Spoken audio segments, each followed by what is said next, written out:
ఏపీలో ప్రభుత్వ వైద్య కళాశాలల ప్రైవేటీకరణను వ్యతిరేకిస్తూ వైసీపీ చేపట్టిన కోటి సంతకాల సేకరణ ఉద్యమం తుది అంకానికి చేరుకుంది.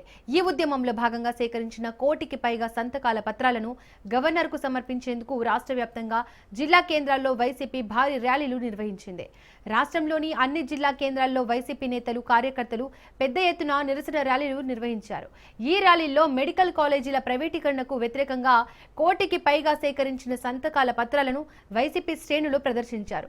అనంతరం ఈ సంతకాల పత్రాలను జిల్లా కేంద్రాల నుంచి తాడేపల్లిలోని వైసీపీ కేంద్ర కార్యాలయానికి పంపించారు. ప్రజల నుండి సేకరించిన ఈ కోటి సంతకాల పత్రాలను ఈ నెల 18న సాయంత్రం 4 గంటలకు పార్టీ అధినేత మాజీ ముఖ్యమంత్రి వైఎస్ జగన్మోహన్ రెడ్డి నేతృత్వంలో వైసీపీ ముఖ్య నాయకులు గవర్నర్ అబ్దుల్ నజీర్ కు అందజేయనున్నారు.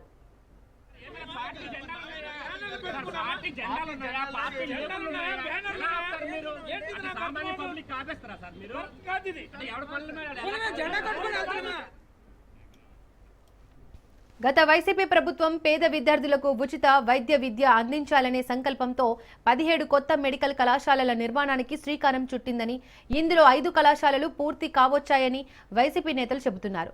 అయితే ప్రస్తుత కూటమి ప్రభుత్వం పీపీపీ విధానం పేరుతో ఈ కళాశాలలను కార్పొరేట్ శక్తులకు అప్పగించి పేదలకు వైద్య విద్యను, ఉచిత వైద్యాన్ని దూరం చేస్తోందని వైసీపీ ఆరోపిస్తోంది.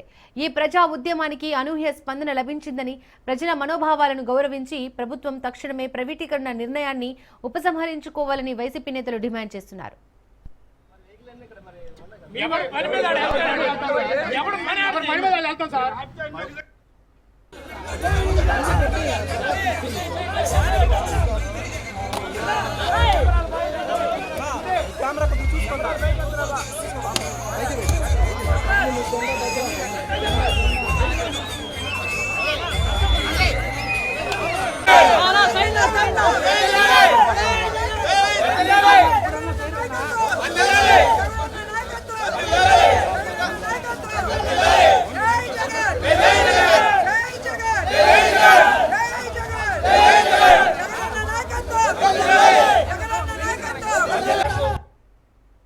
ఈరోజు రాష్ట్రంలో 175 నియోజకవర్గాల్లో ప్రతి ఇంటికి వెళ్ళి ఈ ప్రభుత్వ మెడికల్ కాలేజీలు ప్రైవేటీకరించడం మీకు ఓకేనా కాదా అంటే ప్రజలందరూ ముక్త కంఠంతో ఇది ప్రభుత్వమే కట్టాలి, ప్రైవేటీకరణకు మేము వ్యతిరేకమని సంతకాలు చేయడం జరిగింది.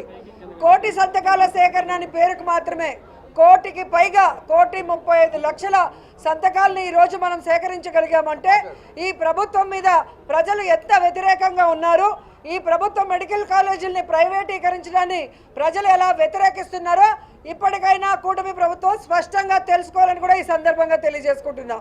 ఈ రాష్ట్రాన్ని 17 మంది ముఖ్యమంత్రులు పరిపాలిస్తే ఎవరూ చేయనటువంటి విధంగా జగన్మోహన్ రెడ్డి గారు 17 మెడికల్ కాలేజీలకి శ్రీకారం చుట్టాడు.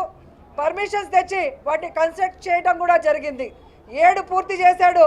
మిగతా 10 పూర్తి చేయాల్సిన బాధ్యత కూటమి ప్రభుత్వం మీద ఉంటే ఈరోజు నాకు 40 ఏళ్ల సర్వీస్ ఉంది, నేను ఢిల్లీలో చక్రం తిప్పి హైదరాబాద్ కట్టానని చెప్పుకునే వ్యక్తి కనీసం 10 మెడికల్ కాలేజీలు కట్టలేకపోతున్నాడంటే ఎంత సిగ్గు చేయటో ఒకసారి మీ అందరూ కూడా ఆలోచించాలి.